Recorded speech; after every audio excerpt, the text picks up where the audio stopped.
Hey guys, welcome to another episode of my podcast. Today I was thinking about to talk a little bit more about my training book that was written later on in 2019. This book is previously mentioned for all of the in preparation for any athlete who is working on increasing individual speed capabilities.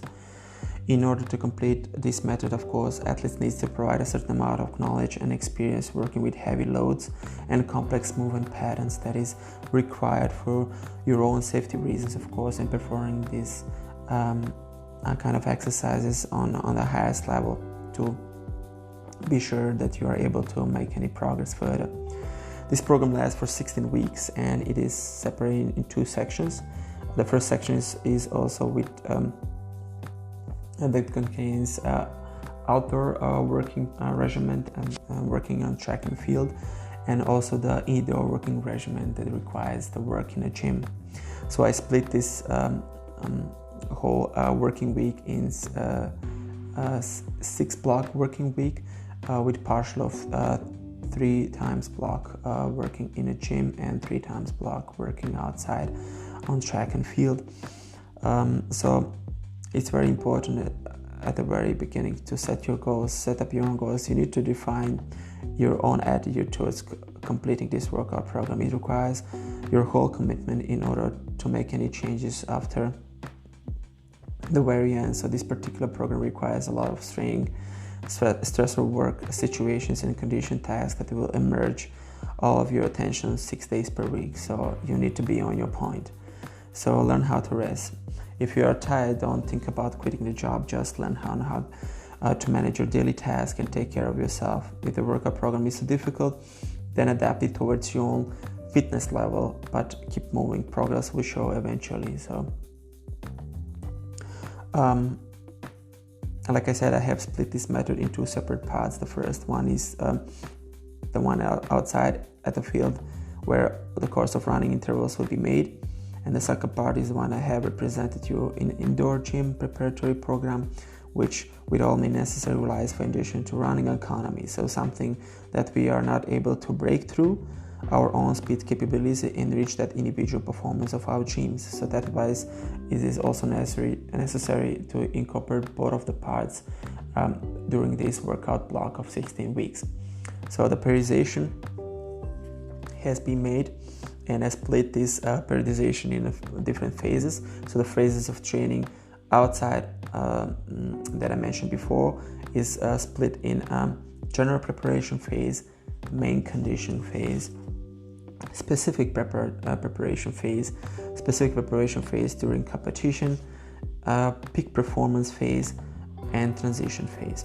So I think all of the phases with their title brings up specific knowledge and the message, and brings up the message that we are going to point out in this specific phase. So I will go a little more specific, but if you need any question, you are very welcome to ask me.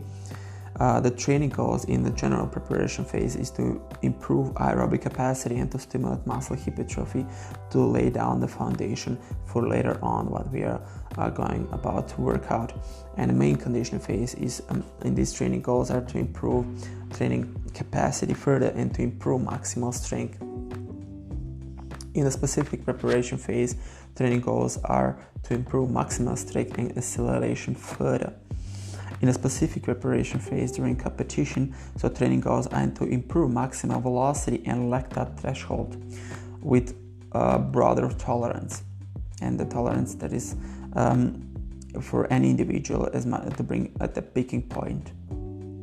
Also improve explosive speed throughout weight training, not to forget, and training goals are to improve maximal velocity further and to improve stride frequency further. So what does it mean? It means that we want to prolong that maximum velocity and speed for any individual, and to bring that speed for the distance as much as we can. and to keep it that way. In a peak and performance phase, his training goals are to improve speed endurance further and just to maintain that speed endurance that any athlete can manage in this period of time. So by the end of the 14th week, we should be more specific about it, and the last 2 weeks we should just concentrate our peak and performance phase. Transition phase, training goals are to prolong maximal performance in speed and endurance in performance between the competition. So by that time, we will reduce the volume of training and just do the specification what is that maximal performance in speed and endurance are concerning. So the speed indoor training program, the most of the training is based on complex movement patterns and Olympic weightlifting methods. So you're gonna see a lot of power cleans, leg presses, lunges, deadlifts, power cleans, cleans and jerks, front squatting, shoulder presses, military presses, and so on. So I created a very easy chart that you can fill in with your own personal weightlifting numbers, and you can track your progression during this period of time. What I would really love for you to do in this specific training routine is that you should follow the order of the exercises just as I was reading them. The rest between the exercise should be as low as possible, but try to keep in mind to pace yourself. It is also divided for any athlete. If you are a beginner, you should try to reconsider maybe between